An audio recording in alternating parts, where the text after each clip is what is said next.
Home loan దీంట్లో ఒక నాకు చిన్న డౌట్ అంటే, నేను ఈ మధ్య ఒక లోన్ తీసుకున్నప్పుడు నాకు డౌట్ వచ్చింది. వీళ్ళు కావాలని అంటే మీకు ఎక్కువ కమిషన్ వచ్చే బ్యాంకుకు ఇప్పించడం అట్లా ఏమన్నా మోసం జరిగే అవకాశం ఉందా? అంటే నేనేమనుకుంటా అంటే కన్సల్టెంట్ గా ఉన్న వాళ్ళు మీకు ఒక బ్యాంక్ సెలెక్ట్ చేసి ఇచ్చారనుకోండి, వీళ్ళు ఎక్కువ వడ్డీ ఎక్కువ కమిషన్ వస్తుందని ఈ బ్యాంక్ మనకి చెప్తున్నాడేమో అనుకుంటారు జనరల్ గా. అది జరుగుతుంది, ఖచ్చితంగా అలాగే అనుకోవడానికి ఆస్కారం ఉందండి. కానీ కన్సల్టెంట్ అనేవాడు కమిషన్ కన్నా కూడా కస్టమర్ కి బెనిఫిట్ చేయడానికి ట్రై చేస్తాడు. అలా ఎందుకు చేస్తారు అని అడిగారు అనుకోండి, ఇది ఓపెన్ మార్కెట్ అంతా తెలిసిందే. ₹1 వడ్డీ కమిషన్ ఎక్కువ వస్తుందని చెప్పేసి ఏదైనా తప్పు బ్యాంకుని మీకు సజెస్ట్ చేశాను అనుకోండి, నెక్స్ట్ మినిటే మీకు తెలిసిపోతుంది. ఎలా తెలుస్తుంది సార్? సార్ ఇప్పుడు మీరు లోన్ అప్లై చేస్తున్నారని మీరు ఒకసారి అనుకుని మీరు ఫోన్లో చూస్తే 100 సార్లు మీకు లోన్ గురించి వస్తుంది. సోషల్ మీడియా కానీ లేకపోతే డిజిటల్ మార్కెటింగ్ కానీ అంత బాగా వచ్చేసింది, అన్ని బ్యాంకుల కంపారిజన్లో వచ్చేస్తున్నాయి. రైట్. సో రేట్ ఆఫ్ ఇంట్రెస్ట్లు గురించి కానీ లేకపోతే వీటి గురించి కానీ కన్సల్టెంట్లు కస్టమర్కి తప్పు చెప్పరండి. ఎందుకంటే ఎట్లా తీసుకుంటే కొంతైనా వస్తుంది కదా కమిషన్. అవును, అంతే. Okay okay okay. సో భయపడాల్సిన అవసరం లేదంటారు. కన్సల్టెంట్ని అప్రోచ్ చేయడం వల్ల ఎలాంటి తప్పు లేదు సార్, భయపడాల్సిన పని లేదు. వాళ్ళు ఎప్పుడు వాళ్ళకి బెస్ట్ ఇవ్వడానికి ట్రై చేస్తారు. రైట్. సో నాకు లోన్ మార్కెట్ కదా ఇది. రైట్, నాకు లోన్ కావాలి. సో మిమ్మల్ని ఎన్ని రోజుల కంటే ముందు సంప్రదించాలి? ఒక లోన్ కావాలి అంటే ఈ ప్రాసెసింగ్ టైం ఎంత పడుతుంది అసలు? ఒక్కొక్క లోన్కి ఒక్కొక్క టైం పడుతుంది సార్, టర్న్ అరౌండ్ టైం అంటాం. ఓకే. ఇప్పుడు పర్సనల్ లోన్ 2 రోజుల్లో వచ్చేస్తుంది. ఓకే, 2 రోజుల్లో పర్సనల్ లోన్ వస్తుంది కదా అని చెప్పేసి ఎల్లుండి మీకు అర్జెంట్ ఎమర్జెన్సీ ఉండి ఈ రోజు లోన్ అప్లై చేసి అనుకోండి, ఏ టెక్నికల్ రీజన్ వల్ల రిజెక్ట్ అయింది అనుకోండి, మీ ప్రెజర్ ఎక్కువైపోతుంది. కరెక్ట్. సో మీకు లోన్ అవసరం అవుతుంది అనుకుంటే ముందు ఒకసారి మమ్మల్ని అప్రోచ్ అయ్యి మీ ఎలిజిబిలిటీ క్రైటీరియా డీటెయిల్స్ అని చెక్ చేసుకుని మీకు ఎప్పుడు అవసరం ఉందో చెప్తే ఆ టైంకి లోన్ ప్రాసెస్ చేసేలాగా ఫైల్ రెడీ చేసి పెడతాం. అప్పటికప్పుడు వచ్చి అప్లై చేయమంటే ఏ సండే రావచ్చు, లేదా పబ్లిక్ హాలిడే రావచ్చు, లేదా డాక్యుమెంట్ ఏదో చిన్న పెండింగ్ రావచ్చు, టెక్నికల్ ఇష్యూ రావచ్చు, అనుకున్న టైంకి లోన్ డెలివరీ అవ్వకపోతే మీరు ఇబ్బంది పడతారు. అందుకని మన లోన్ అవసరం అనుకున్నప్పుడు ఒక 10 రోజుల ముందు 15 రోజుల ముందు దాని గురించి పూర్తి ఇన్ఫర్మేషన్ డాక్యుమెంటేషన్ అంతా మన దగ్గర చెక్ చేసుకొని అప్పుడు అప్లై చేయాలి. సూపర్. Okay, right. ఇంకొక విషయం కూడా విన్నాను సార్, ఇప్పుడు మనం తీసుకున్నప్పుడు ఒక బ్యాంకు ఎక్కువ వడ్డీకి లోన్ తీసుకుంటాం మనం, అప్పుడు అవసరాన్ని బట్టి తప్పనిసరి తీసుకుంటాం. తర్వాత తెలుస్తుంది మనకి ఇంకొక 4-5 బ్యాంకులలో తక్కువ వడ్డీకే సేమ్ వస్తుంది అని. అవును. సో ఈ బ్యాలెన్స్ ట్రాన్స్ఫర్ అనేది చేసుకోవచ్చా మనం? మీరు చేసి పెడతారా అట్లా? తప్పకుండా చేస్తాం సార్. మీ దగ్గరికి వస్తే మీరు అది చేసి పెడతారు. వడ్డీ రేట్ ఎక్కడ ఉందో దాన్ని ట్రాన్స్ఫర్ చేస్తాం. అసలు ట్రాన్స్ఫర్ చేసుకోవచ్చో లేదో కూడా సజెషన్ ఇస్తాం. ఎట్లా ఉంటుందంటే, ఓకే, ఇప్పుడు మీరు ఒక పర్సనల్ తీసుకున్నారు, 11% రేట్ ఆఫ్ ఇంట్రెస్ట్ తీసుకున్నారు. ఇప్పుడు బ్యాంకులు రేట్ ఆఫ్ ఇంట్రెస్ట్ తగ్గించింది 10.75 వచ్చింది.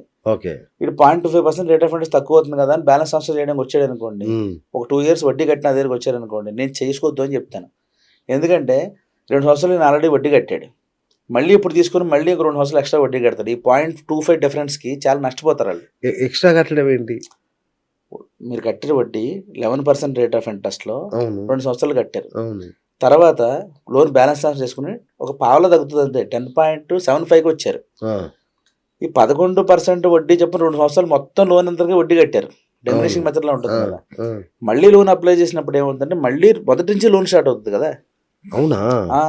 కస్టమర్ రీపేమెంట్ కెపాసిటీ ఉందనుకోండి, ట్రాన్స్ఫర్ అంటే ఆ రోజు నుంచి మళ్ళీ తీసుకోవడం ఉండదు, అట్లాంటి ఆప్షన్ కూడా ఉంటుంది.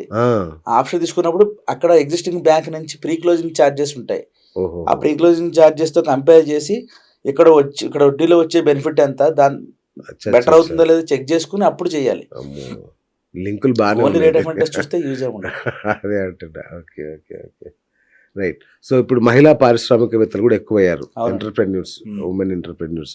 వాళ్ళకి ఏమన్నా స్పెషల్ లోన్ ఎలిజిబిలిటీస్, కొన్ని లోన్స్? తప్పకుండా సార్, వాళ్ళ కోసం ప్రత్యేకించి స్కీములు ఉన్నాయి, వాళ్ళకి తక్కువ వడ్డీలు ఉన్నాయి, వాళ్ళకి సబ్సిడీలు ఉన్నాయి. అవునా? ఓ, సో అలాంటివన్నీ మీరు ఇప్పిస్తారు మనం అప్రోచ్ అవుతే. రైట్. ఇప్పుడు క్రెడిట్ కార్డ్స్ వాడడం మంచిదా చెడ్డదా? మంచిదే కదా సార్. ఎట్లా మంచిది సార్? అంటే అది మరి అప్పు తీసుకోవడమే కదా క్రెడిట్ కార్డు. తీసుకోవడమే సార్. మీ శాలరీ లేదా మీ ఇన్కమ్కి తగ్గట్టుగా మీకు కొంత క్రెడిట్ లిమిట్ తోటి ఒక బ్యాంక్ కార్డు ఇస్తుంది. 1-2 కార్డులు వాడితే మంచిదే. అన్ని బ్యాంకులు కార్డు ఇస్తున్నాయి, అన్ని వాడి దగ్గర పెట్టుకొని వాటికి యాన్యువల్ మెయింటెనెన్స్ ఛార్జీలు కట్టుకుంటూ అదొక ఖర్చు. దాంతోపాటు డబ్బులు ఉంటే ఖర్చు పెడతాం, లేకపోతే లేదు. ఈ డబ్బులు లేకపోతే సరే కార్డు ఉన్నాయి కానీ చెప్పేసి దాన్ని విచ్చలుడిగా వాడి షాపింగ్లు చేసి దాన్ని రీపేమెంట్ చేయలేక సివిల్ స్కోర్ పోగొట్టుకొని ఫైనాన్షియల్గా ఇబ్బంది పడటం మంచిది కాదు. కానీ ఆ ఫెసిలిటీ ఇచ్చినప్పుడు బ్యాంకు దాంట్లో కొన్ని మనకి స్కీమ్స్ ఇస్తుంది, బెనిఫిట్స్ ఉంటాయి. 1-2 బ్యాంకులతోటి మనం కార్డులు పెట్టుకోవడం మంచిదే. రైట్. ఒకవేళ ఆ ఫెసిలిటీ వల్ల లోన్లు వచ్చే అవకాశం పెరుగుతుందా తగ్గుతుందా? ఎక్కువగా క్రెడిట్ కార్డులు వాడేస్తే లోన్ రివర్స్ సార్. ఎందుకంటే మీకున్న శాలరీకి మీరు ఎంతవరకు ఈఎంఐ కట్టగలరు అనే క్యాలిక్యులేషనే కదా మనం చేసేది. అవును. ఆల్రెడీ మీరు కొంత క్రెడిట్ కార్డులు తీసుకుని దాన్ని వాడుతున్నారనుకోండి, హ్మ్. మీ రీపేమెంట్ కెపాసిటీ మీ యూసేజ్ తగ్గట్టుగా తగ్గించి తర్వాత మీ లోన్ లెక్క చేస్తాం. ఓకే. ఓకే. మీ రీపేమెంట్ కెపాసిటీని అవును. క్యాలిక్యులేట్ చేస్తాం. అప్పుడు రీపేమెంట్ కెపాసిటీ తక్కువ వస్తుంది కదా! హ్మ్. హ్మ్. దానివల్ల తక్కువ లోన్ ఎలిజిబిలిటీ వస్తుంది. ఓకే. ఓకే. ఓకే. రైట్. ఇంకా లోన్‌లు ఇప్పిస్తాం అనే వాళ్ళ సంఖ్య కూడా పెరిగింది ఇప్పుడు. అవును. సో ఎవరిని నమ్మాలో, ఎవరిని నమ్మకూడదో కూడా అర్థం కాని పరిస్థితి. అవును. సో ఎట్లా జెన్యూన్‌గా లోన్ ఇప్పించే వాళ్ళని ఎలా గుర్తించాలి? చాలా సింపుల్ సార్. లోను ప్రాసెస్ అవ్వడానికి ముందు డబ్బులు ఎవరు అడుగుతారో వాళ్ళు మోసగాళ్ళు. అచ్చా! ఓకే. సూపర్. ఆ! డబ్బులు అడగకుండా లోన్ ప్రాసెస్ చేస్తారు. వాళ్ళు జెన్యూన్‌గా చేస్తారు. అంతే. అచ్చా! ఓకే. అంతే కదా! లోన్ అయిపోయిన తర్వాత ఎలాగో బ్యాంక్ నుంచి ఎంతో కొంత కమిషన్ వస్తది కదా! వస్తుంది అవును. కాబట్టి ఆ! వాళ్ళు దాని మీద పని చేస్తారు. ఓకే. సో ఫైనల్‌గా చాలామంది లోన్ కోసం ఇప్పుడు మీకు ఫోన్ చేస్తారు మా దగ్గర నుంచి. మా వాళ్ళు ఫోన్ చేస్తారు. సో చేసినప్పుడు ఎలాగైనా లోన్ ఇప్పిస్తారా? మీరు వాళ్ళకిచ్చే భరోసా ఏంటి? మా వాళ్ళకి ఇప్పుడు కాల్ చేసే వాళ్ళకి. తప్పకుండా సార్. వాళ్ళ అవసరం ఏంటో ముందు అర్థం చేసుకుంటాం. ఓకే. దానికి కావాల్సిన డాక్యుమెంటేషన్ వాళ్ళ దగ్గర ఉందా లేదా? ఓకే. లేకపోతే దాన్ని ఎలా రెడీ చేసుకోవాలి? ఓకే. సిబిల్ ప్రాబ్లమ్స్‌తో కొంతమంది లోన్‌కి వస్తారండి. ఓకే. వాళ్ళ సిబిల్ ప్రాబ్లమ్ అలాగే ఉండంగా ఎన్ని సార్లు లోన్ అప్లికేషన్ రిజెక్ట్ అవుతుంది. అవును. కానీ దాన్ని కరెక్ట్ చేసుకునే ఆప్షన్స్ కూడా ఉన్నాయి. సో సిబిల్ మీరు స్కోర్ అవకాశం ఇస్తారా అట్లా? చేస్తాం. బాస్ ఇగో ఈ లిస్ట్ ఇస్తున్నాను దీన్ని కరెక్షన్ చేసుకొని రండి అని. కరెక్షన్ కూడా చేస్తాం. సిబిల్ కూడా కరెక్షన్ చేస్తాం. మనకు అచ్చా! తెలిసిన సూపర్. సర్వీసెస్ ఉన్నాయి. ఓహో! లోన్ తీసుకున్నారు. ఎప్పుడో ఒక యాప్ నుంచి లోన్ తీసుకున్నారు. ఒక క్రెడిట్ కార్డ్ నుంచి వాడుకున్నారు. అవును. ఏదో ఇబ్బంది వల్ల కట్టలేకపోయారు. దాన్ని ఎలా కట్టాలో తెలియక ఈళ్ళు వదిలేస్తూ ఉంటారు. కరెక్ట్. కరెక్ట్. వాళ్ళు ఎలా అప్రోచ్ అవ్వాలో తెలీదు. అవును. సో మన దగ్గర సిబిల్ కరెక్షన్ సర్వీసెస్ ఉంటాయి. వాళ్ళొస్తే ఎవరిని అప్రోచ్ అవ్వాలి, ఎలా రీపేమెంట్ చేయాలో చెప్పి వాళ్ళతో రీపేమెంట్ చేయించి ఓహో! బ్యాంక్‌లో అప్డేట్ చేపిచ్చేస్తే అక్కడ ఓవర్ డ్యూ క్లియర్ అయిపోతే ఆటోమేటిక్‌గా స్కోర్ ఇంక్రీజ్ అవుతది కదా! ఇంక్రీజ్ అవుతది కదా! ఆ ఇంక్రీజ్ అయిన స్కోర్ తోటి మళ్ళీ వాళ్ళు అన్ని లోన్‌లకి ఎలిజిబుల్ అవుతారు. రైట్. సూపర్. ఒక 4 అకౌంట్లు ఉన్నాయి సార్ లోన్ అకౌంట్స్. అవును. దాంట్లో 3 ప్రాపర్‌గా కడుతున్నాడు. ఒకటే ఆయన తెలియక కట్టట్లేదు. హ్మ్. లేదా ఎవరికో గ్యారంటీ ఇచ్చాడు. కరెక్ట్. కరెక్ట్. అవును. సంథింగ్ ఇష్యూ ఉంది. దాన్ని సాల్వ్ చేసుకోవడం తెలీదు కదా! రోజు చేసే పనిలో ఇది ఉండదు కదా! అవును. సో ఎక్స్‌పర్ట్ ఏం చేస్తాడంటే దాన్ని ఎలా కరెక్ట్ చేసుకోవాలో చెప్తాడు.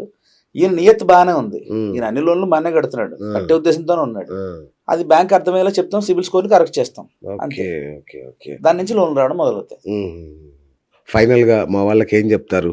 మీకు లోన్ కావాలి అంటే ఏం చేయాలనేది ఏమన్నా ఒక ఫ్రేమ్ ఇస్తారా వాళ్ళకి?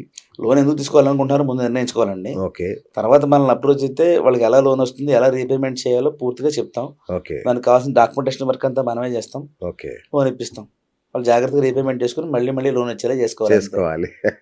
సో పునర్లోన్ ప్రాప్తిరస్తు అంటారు. అంతే. అంతేనా? పునర్లోన్ ప్రాప్తిరస్తులా ఉండాలి. కరెక్ట్‌గా చెప్పారు. Thank you sir. Thank you so much. So చూసారు కదా ఫ్రెండ్స్, లోన్ కావాలి అంటే మీ ఫైల్‌లో లేదు, ప్రాసెస్‌లో తేడా ఉందని అర్థం చేసుకోండి. మీకు ఎలా ఉన్నా కూడా ఏదో రకంగా నాగార్జున గారు మనకు లోన్ ఇప్పిస్తారు. కాకపోతే మన ఫైల్‌లో లోపాలు ఏమేమి ఉన్నాయనేది కరెక్షన్ చేసుకొని, మీరు ఇప్పటివరకు ఎక్కడైనా తిరిగినా, మీ సిబిల్ స్కోర్ ప్రాబ్లమ్ ఉన్నా, ఏ ఇష్యూ ఉన్నా సరే తక్షణం కాల్ చేయండి. ఆయన చూసుకుంటారు మొత్తం. సర్వంతర్యామి ఆయన. అన్నీ సెట్ చేసేసి మన చేతిలో డబ్బులు పెడతారు. ఆయన మనల్ని రిక్వెస్ట్ చేస్తుంది ఒకటే, టైంకి తిరిగి కట్టండి అని. అంతే అంతే కదా! మీరు అలా కడితే మీకు మళ్ళీ ఎన్ని లోన్స్ కావాలన్నా ఇప్పిస్తా అంటున్నారు. కాబట్టి ధైర్యంగా లోన్‌కి అప్లై చేయండి. వెంటనే స్క్రీన్ మీద ఉన్న నెంబర్‌కి ఫోన్ చేయండి. Right sir? Thank you. Thank you so much sir. So ఇది నాగార్జున గారితో ఇవాల్టి మన బిఎస్ టాక్ షో. నేను మీ బిఎస్ సైనింగ్ ఆఫ్.